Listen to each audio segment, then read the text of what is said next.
What if I told you the voice of Journey? Steve Perry was given a cold-blooded ultimatum by his own band. Get a hip replacement on their schedule or get out for good. But that was just the start. It was a warning shot for a corporate purge that would happen 20 years later when two other members were fired by email and sued for $10 million. Here's how Journey's brotherhood stopped believing in each other. Like, subscribe. Thank you. So it's 1996. The grunge wave is finally crashing. People are tired of being depressed and they want big melodic rock and roll again. Thank goodness. And after a decade-long hiatus, the classic Journey lineup, Steve Perry, Neil Schon, Jonathan Cain, Ross Valerie, and Steve Smith is back. And this is not some small reunion. This is the Mount Rushmore of arena rock. The guys who made Escape and Frontiers back together again. And their comeback album, Trial by Fire, is a monster. It ships platinum. It hits number 3 on the Billboard charts. The lead single, When You Love a Woman, is massive. Grammy-nominated hit. It's 1983 all over again.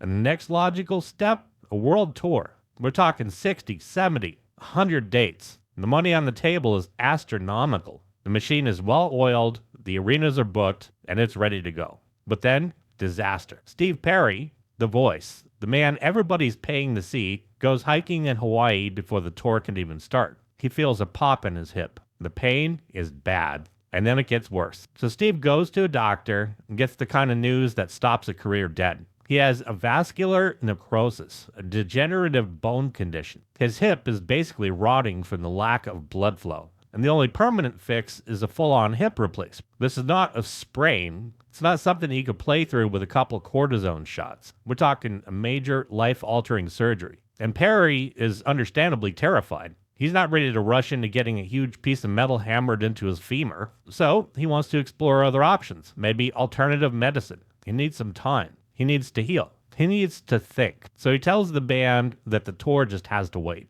Now, a group of brothers, a real band, would have said, take all the time you need, man. Your health comes first. But Journey, by 1996, was not a band. It was a corporation. And its two main shareholders, guitarist Neil Schon and keyboardist Jonathan Cain, just watched their 100-day, $50 million plus payday vanish into thin air. Their reaction was not, get well soon. It was, how fast can you be fixed? And at first they waited. They gave him some time. But Neil, in particular, was definitely not happy. The Trial by Fire album was getting cold. The momentum was dying. Months turned into a year. Schon and Cain were just getting pissed. They saw that golden goose sitting on the bench, and they were losing their freaking minds. The tension was so thick that the band wasn't even speaking. And finally, in 1998, after about 17 months of silence and simmering anger, the band and their powerful manager, Irving Azoff, went to Perry for a final meeting. This was it. They laid down the law. It was a cold corporate ultimatum.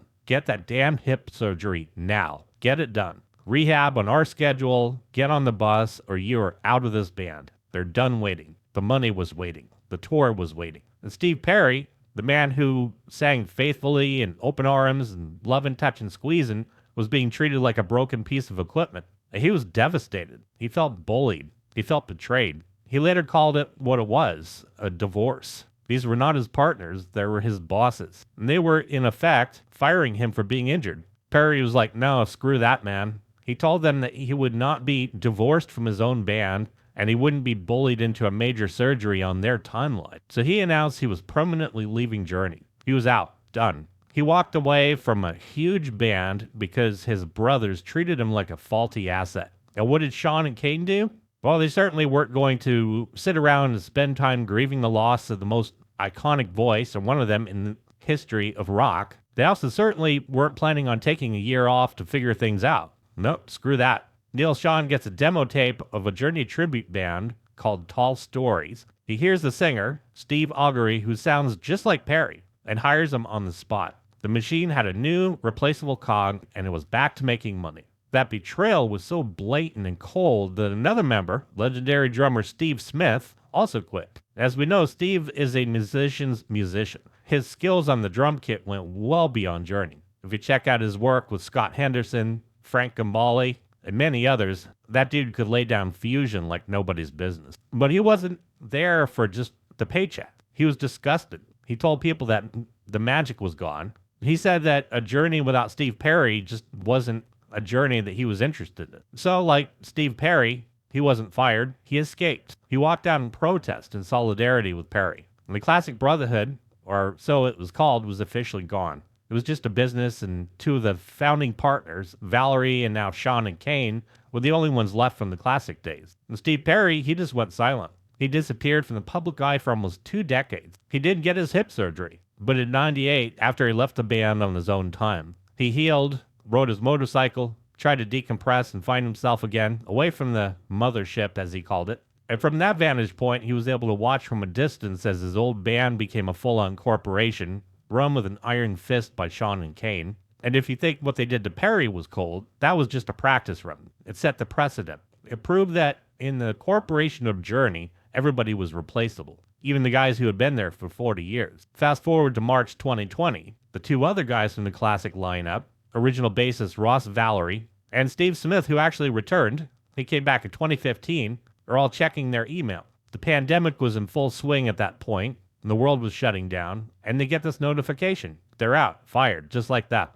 It was even worse than Perry's exit. Moments later, Neil Schon and Jonathan Cain, the two 50-50 partners who now completely controlled the Journey trademark, filed a lawsuit against their old bandmates for $10 million. We're talking full-on scorched earth. They claim that Valerie and Smith, two guys that have been in the band for a combined 80-plus years, had tried to stage a corporate coup, a hostile takeover. And Schon and Cain accused them of trying to seize control of one of the band's original corporate entities, a company from the 70s called Nightmare Productions, Inc., to hold the band hostage and extort them for more money. So they painted their rhythm section, the guys who held down the low end for decades, as greedy, scheming traitors. Valerie and Smith were completely blindsided. They fired back with their own lawsuit, claiming the accusations were a baseless smokescreen. On their side of the story, they're the ones trying to protect the band's finances. The countersuit claimed that Schon and Cain had been mismanaging money for years, and that this $10 million suit was just a vindictive ploy to kick them out of the band, seize their shares of the upcoming 2020 tour money. What tour was that? A massive 60-plus date arena tour with the Pretenders, a tour that was poised to make over $50 million. Sound familiar? A massive tour on the line. Band members seen as obstacles. A cold corporate purge. It was the exact same play that they ran on Steve Perry, only this time they added lawyers and a $10 million bond. The lawsuits were amicably settled, apparently, out of court in 2021, which is legal speak for money changed hands and everybody just shut their mouths. And just like Perry, Valerie and Smith were gone, only this time for good. The corporation was secure. Schon and Cain now had total undisputed control. But here's the perfect, most ironic ending to this whole thing. After pushing out Perry for being injured, and after firing Valerie and Smith for a money grab, Neil Schon and Jonathan Cain immediately turned on each other.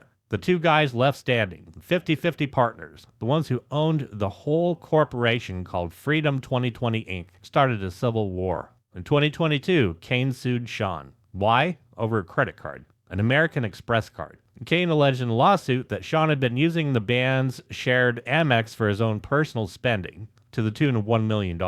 He accused Neil of treating the band's bank account like his personal slush fund for lavish travel, private jets, shopping, even blowing past a $1,500 a night hotel limit. Neil Schon fired back, claiming that Cain was the one locking him out of the accounts. He then accused Cain of damaging the brand by mixing music with politics. Because Jonathan Cain had become very publicly religious, very publicly conservative. His wife, Paula White Cain, is a famous televangelist who also happened to be Trump's personal spiritual advisor. And in late 2022, Cain shows up at Mar-a-Lago event, has Don't Stop Believin' played for the former president at that time, alongside people like MTG.